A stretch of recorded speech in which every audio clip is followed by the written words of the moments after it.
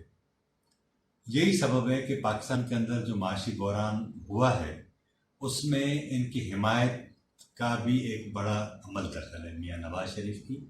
Peoples party کی میں اتنی زیادہ نہیں کہتا کیونکہ اس کا جو تعلق زیادہ تر ہے دیہی علاقوں سے، لیکن میاں نواز شریف کی جماعت پاکستان مسلم لیگ نون ہے، وہ تاجر طبقے کی نمائندہ جماعت ہے. پنجاب کے پنجاب میں کیونکہ بہت بڑے شہر ہیں اور ان میں بڑے شہروں میں بھی جو ہم دیکھتے ہیں کہ جس طرح فیصل آباد ہے، گجرات ہے، لاہور ہے اور اس طرح سیالکوٹ وغیرہ، ان کو ہم ارب پتیوں کے شہر کہتے ہیں اور ان میں ان کی بڑی اچھی خاصی حمایت حاصل ہے. تو اب جب آپ نے بندوق رکھ کر ٹیکس وصولی شروع کی تو آپ ایک بار تو ٹیکس لے لیں گے، لیکن جو انویسٹر ہیں انہوں نے اپنا پیسہ کیجیے. آپ پنڈی چلے جائیں، اسلام آباد کے مارکیٹ میں چلے جائیں، آپ کو بخوب واضح طور پر اس بات کا احساس ہوگا کہ مارکیٹ میں لوگ نظر نہیں آتے، خریدار نظر نہیں آتے. لوگ پریشان ہیں، ان کے کرائے نہیں نکل رہے، جو ملازمین ہیں ان کی تنخواہیں نہیں نکل رہی، اپنے اخراجات نہیں نکل رہے، اوپر سے مہنگائی میں اضافہ ہو گیا. تو یہ ساری صورتحال ہوئی. لیکن اس کے باوجود یہ سوال ہے کہ لوگ کیوں نہیں نکلتے. ٹھیک ہے نا، مسلم لیگ نون بھی کسی تحریک چلانے کی پوزیشن میں نہیں ہے، آصف زرداری بھی نہیں ہے. اب مولانا ہیں، مولانا کو وہ حمایت حاصل نہیں ہے اسلام آباد میں، پنڈی میں یا دیگر شہروں میں. اب کیونکہ پختونخوا میں جہاں جہاں ان کے مدارس ہیں یا جہاں ان کی جو اکثریت ہے، ان کی جماعت کی جو حمایت ہے، ان لوگوں کو آپ وہاں سے لے آئیں اسلام آباد میں کتنے دن ٹھہرائیں گے، یہ ایک سوال ہے. اور میں آپ کو یہ بھی بتاؤں کہ پاکستان مسلم لیگ نون یا پاکستان پیپلز پارٹی علامتی طور پر شرکت کریں گی، ان کے کارکنان پرچم اپنے پارٹی کے لے آئیں گے، نعرے بازی بھی کریں گے. لیکن سوال یہ کہ یہ آزادی مارچ کتنے دن رہے گا، کون سے مطالبات لے کر آئے گا. پہلے تو یہ کہا جا رہا تھا کہ حکومت کے خاتمے تک وہ بیٹھے رہیں گے، لیکن اب جو سننے میں آ رہا ہے وہ یہ ہے کہ شاید انہوں نے اپنے رویے میں اور اپنے مطالبات میں کچھ لچک دکھائی ہے.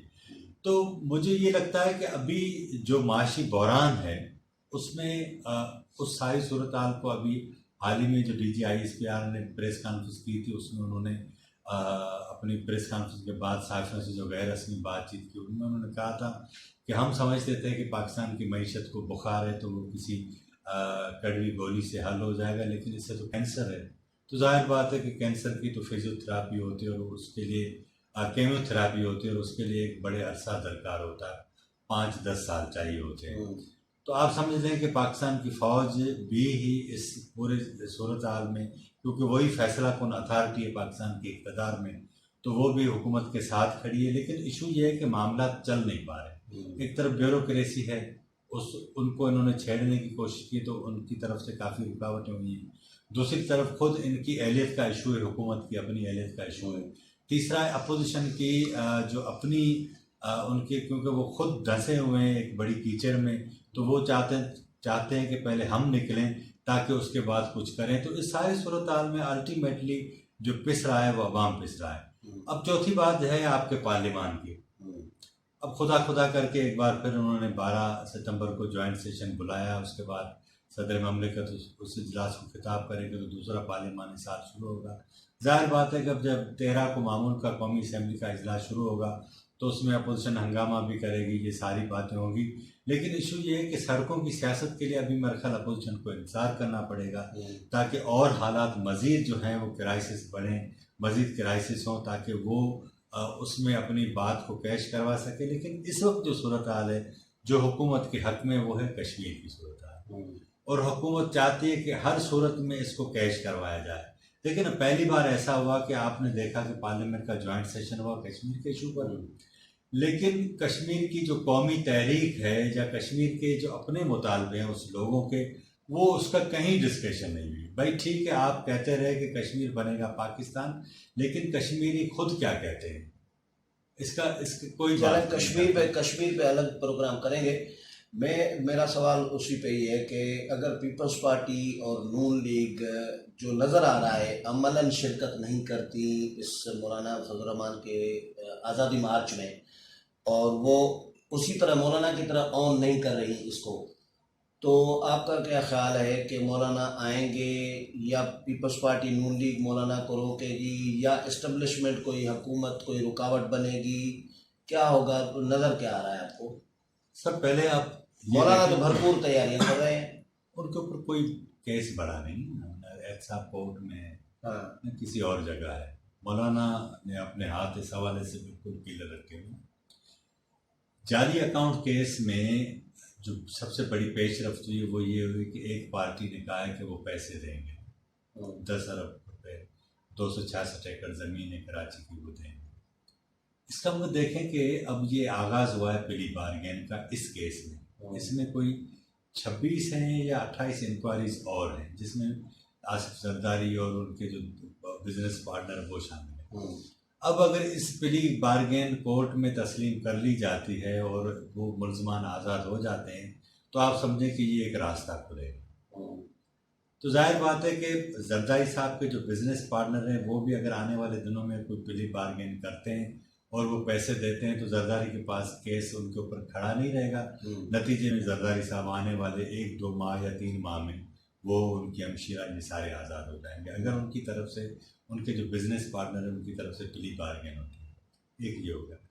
دوسرا، میاں نواز شریف کی طرف سے بھی اس طرح کی مختلف باتیں چل رہی ہیں کہ بھائی ڈیل کے حوالے سے جو آپ کے عرب ممالک ہیں وہ باتیں کر رہے ہیں. ظاہر بات ہے کہ ایسا نہیں ہوتا کہ باتیں کبھی کبھی ہوا میں ہوں، اس کے پس پردہ کچھ نہ کچھ ہو رہا ہوتا ہے تبھی چیزیں مارکیٹ میں گردش کر رہی ہوتی ہیں.